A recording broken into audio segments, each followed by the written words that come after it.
Bismillahirrahmanirrahim.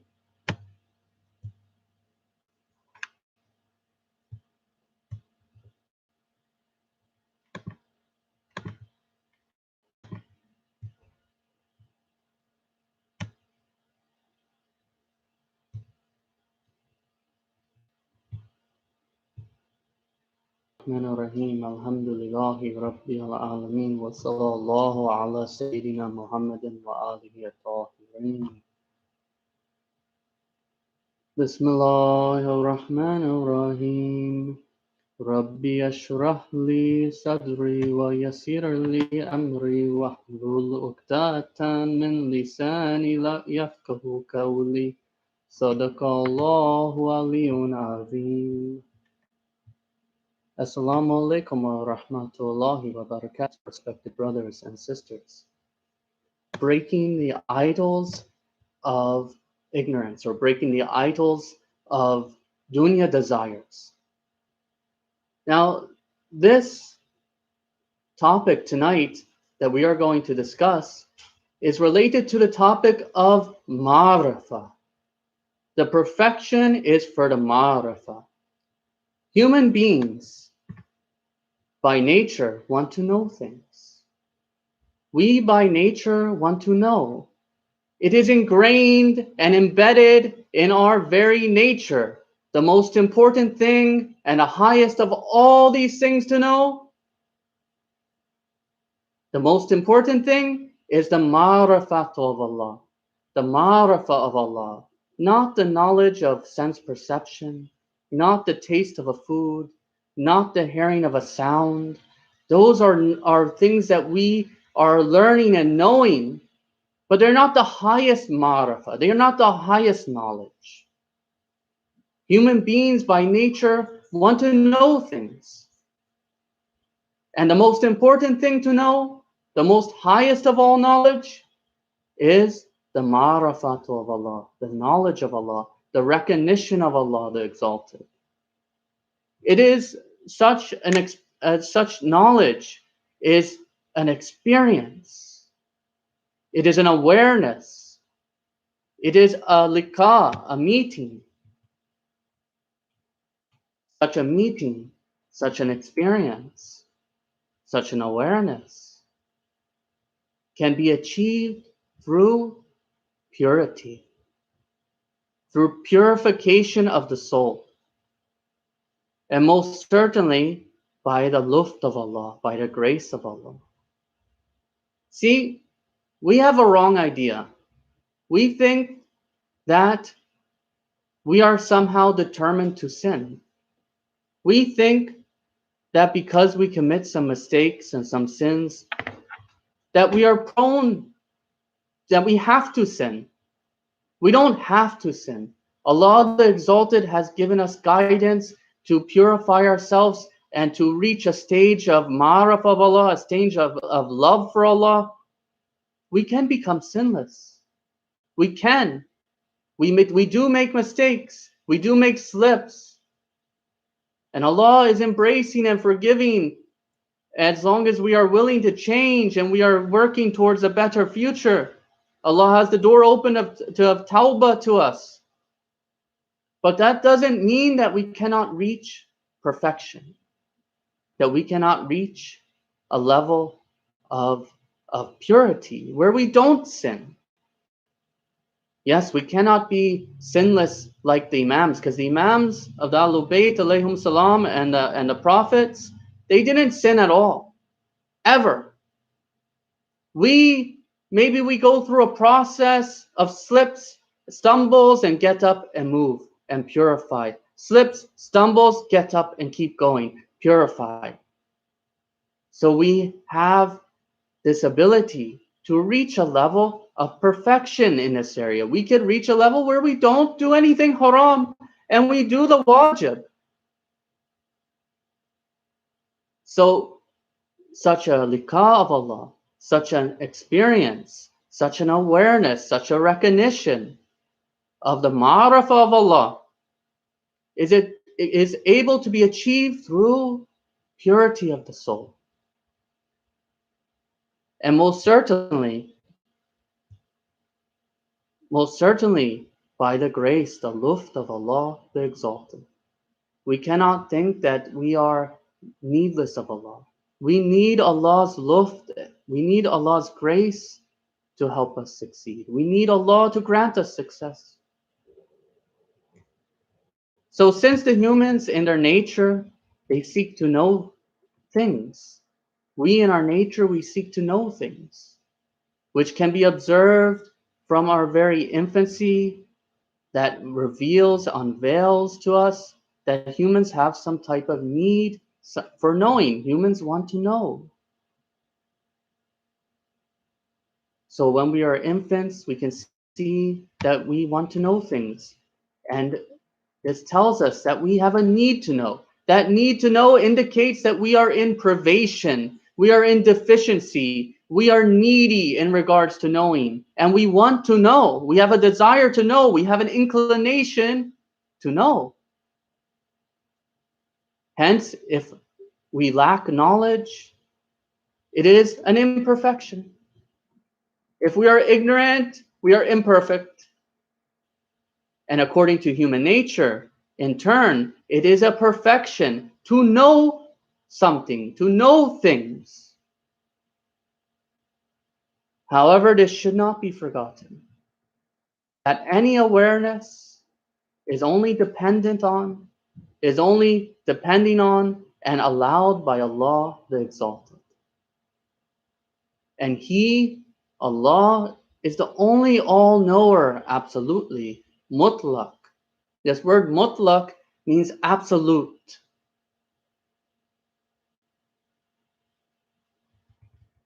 So it is never accurate to say any dependent creature is all-knowing, when they only know to the extent which Allah allows them to know.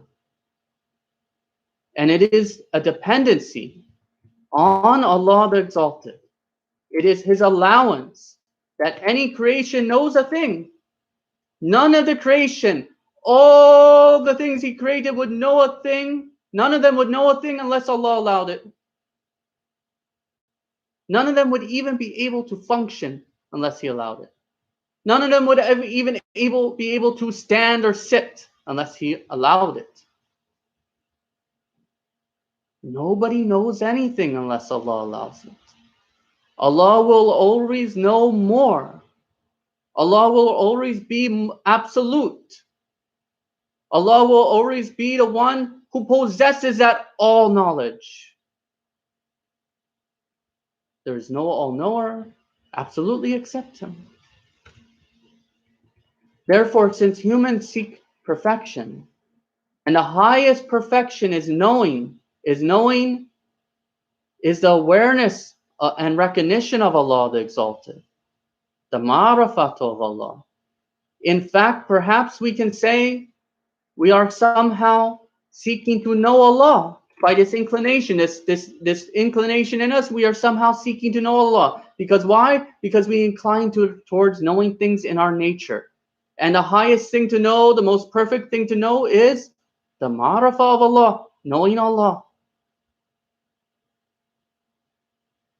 So we can say that inclination, that nature of us, points us like a compass to knowing Allah, toward Allah. Because we are deficient in knowing. And we seek to know to fulfill that need to know things. And that highest type is the ma'rifat of Allah. Hence, to reach the state of being a perfect human, to be insan al-kamal, the perfect man, the perfect knower, the arif knower, one must reach the highest levels of his aim. If a person is going to be a perfect knower, a perfect human knower, they have an aim to know. Knowing is perfection. Knowing the highest thing is perfection, and the most perfect person would have reached the highest levels of his aim. Such a journey should innately lead us directly to Allah the Exalted. Therefore, to achieve real success and to reach into higher actualization and the potentials of the innate pursuit, we must know Allah. We have this potentiality in us to know Allah. We have this potentiality to reach towards higher levels of knowing Allah, to have meeting with Allah, to experience and recognize Allah, to be aware of Allah. So we have to reach into levels of actualization. We have to reach into really knowing Allah, really being aware, really actualizing. And this is an innate pursuit that ends in us knowing Allah. Over here, development of some good moral virtue, some good qualities that bring us closer to Allah, is only an element in reaching into this sphere, in achieving that success. What I mean is that good morality, good moral qualities is only an element, only a part of what is needed to reach success in this area. It is not the end.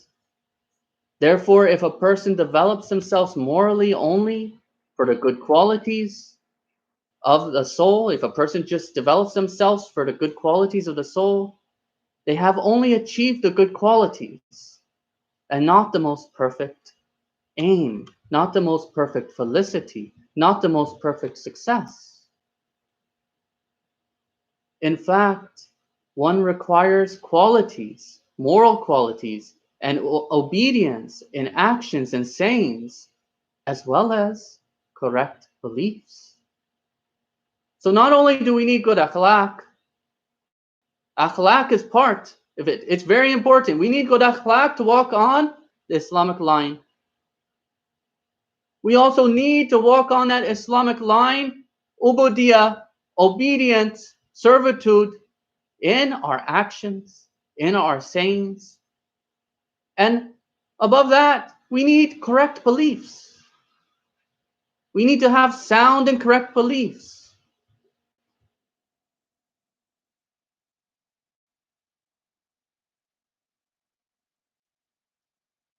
So, Sheikh Saduq narrates in his Kamal al-Din, Volume 2, from Abu Muhammad Hussein ibn Ahmed al-Mukatib. This was Sheikh Saduq's teacher, according to Sheikh Tusi. From Abu Ali ibn Hammam, from Sheikh al-Amri, radiallahu anhu. He said that he had dedicated to him and commanded him to recite this dua. And it is a supplication in the Ghaiba of Al-Qa'im. So before we discuss a little bit of the content of this supplication, let's look on a little bit about the narrators of the narration. The first narrator is Abu Muhammad Hussein ibn Ahmed al-Mukatib. He was the teacher of Sheikh Saduq, according to Sheikh Tusi. In Rajal al-Tusi and mentions. The second is Abu Ali ibn Hammam. He is actually Muhammad ibn Abi Bakr Hammam ibn Suhail al-Katib al-Iskafi. And Najashi mentions that he is of our companions. The third is Sheikh al-Amri. This is the deputy of the Imam of the time. This is the deputy of Imam Qasim. So this dua begins with this part. Now, there's variations in the different narrations of it from what I've read. This one, I'll try to correct it to what Sheikh Saduq narrates, and just part of the dua. Sheikh Saduq's, the one he mentions, is a few pages at least. A few pages in English or a few pages in Arabic. So maybe if just the Arabic, maybe condense it very small, but it's a lengthy dua, to say the least. So I'll only bring an extracted piece of this dua. This dua starts with Allahumma arifni nafsaka. O Allah, the translated introduce to me yourself. Oh Allah, let me know you. Let me know yourself. فَإِنَّكَ إِن لَمْ تُعَارِفْنِي نَفْسَكَ لَمْ أَعْرِفْ رَسُولَكَ. And in Sheikh Saduk's version, it's لَمْ أَعْرِفْ نَبِيكَ. It's the difference in the variation is the word prophet and the word messenger. So in Sheikh Saduk's it says, it says the word prophet here. So what does this dua say? It says, Allah, introduce yourself to me. Let me know you, right? Then it says, so that if I do not know you, if you do not introduce yourself to me, if I do not know yourself, then what? Then I will not know your prophet. Then I will not know your prophet. This beautiful dua. Oh Allah, if I do not know you, if you do not introduce yourself to me, if you do not let me know you, how could I know the prophet? I will not know the prophet. It was Allahumma arifni nabika. Allah, let me know, introduce me to your prophet. فَإِنَّكَ إِن لَمْ تُعَارِفْنِي رَسُولَكَ نَبِيكَ. In Sheikh Duke's version, it's فَإِنَّكَ إِن لَمْ تُعَارِفْنِي نَبِيكَ لَمْ أَعْرِفْ هُجَّتَكَ. What's that? Hujjat. Everybody should know what hujjat is. Who is the hujjat? Right? So if I do not know, if you don't let me know your prophet, then what? Then I will not know your proof, your hujjat. I will not know your hujjat. Allahumma arifni hujjataka. Oh Allah, let me know, introduce me to your hujjat. فَإِنَّكَ إِن لَمْ تُعَارِفْنِي هُجَّتَكَ ضَلَّلْتُ عَنْ دِينِي. Because why? If you do not let me know your hujjat, I will go astray from your religion. So look at this dua. Oh Allah, if I do not know you, I don't know your prophet. And if you don't introduce me to your prophet, then I won't know your hujjat. And if I don't know your hujjat, then I will go astray from your religion.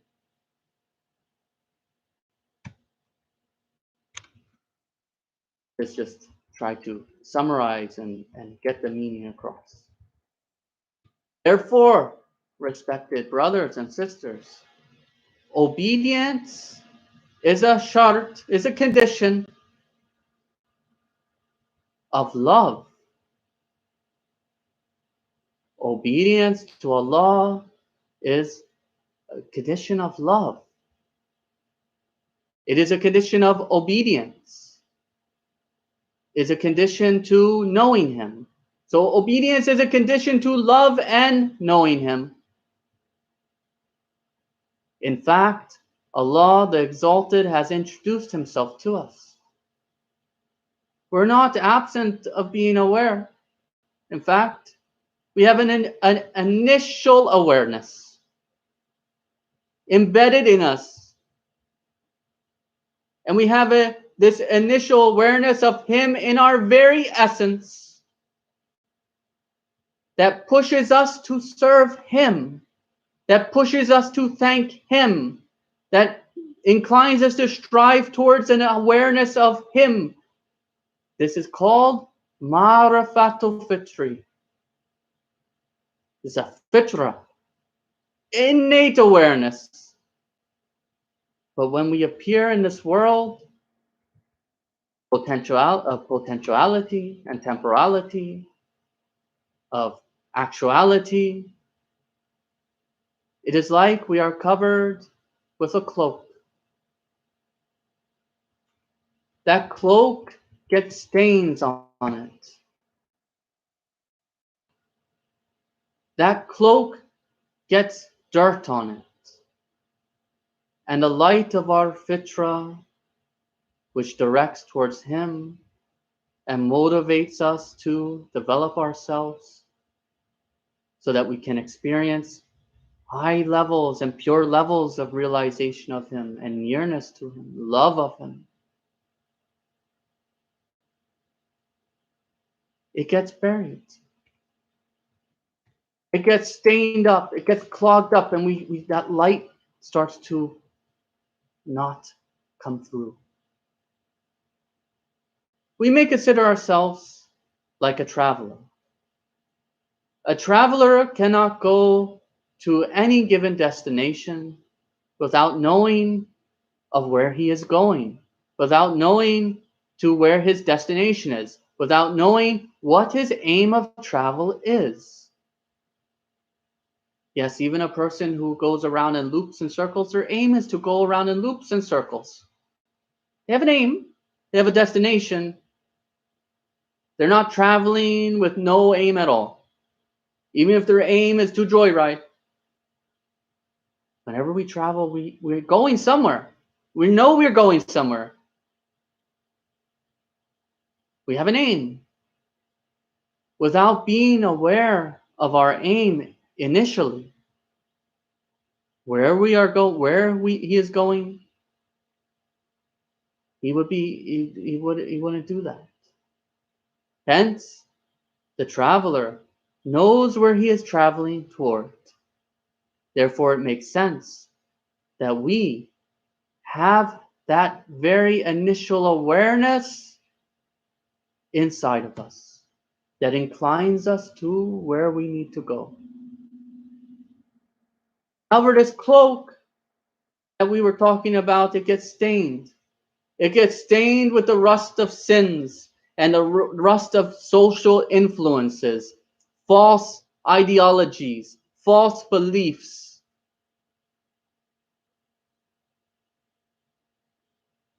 And we cover up the light embedded in us. We cover up this light that's embedded in our intellects, in our aql. The light that is embedded in our nature. And we forget all about the exalted Allah subhanahu wa ta'ala. And we become unmindful about our aim and purpose of life, which is to achieve His mercy. And within that mercy, at the peak, is to achieve the highest mercy of knowing Him by succeeding in the test and servitude. This mercy is called liqa of Allah, a meeting with Allah, a meeting of Allah.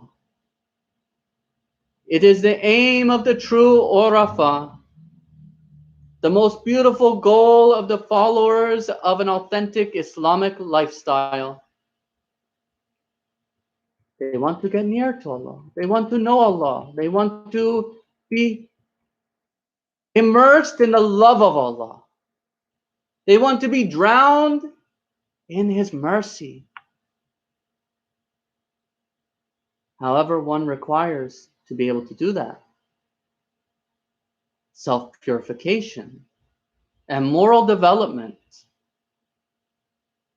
They need to become morally developed and become self-purified to be able to achieve these real experiences of awareness and recognition. And there are other aims that people do, such as they worship Allah for paradise. This is fine. Or they worship Allah to avoid hell, fear of hellfire, which is acceptable. However, the aim of the arif, the knowers of Allah, is only for the love of Allah. The true arifs, they are lovers of Allah. They are just after Allah's mercy. They're just after Allah Himself.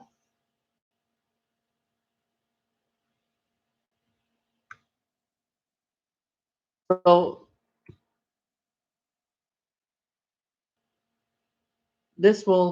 we could probably end for our lecture this evening. Wal akhiru dawana and alhamdulillahi rabbil alameen. Wa sallallahu ala sayyidina Muhammad.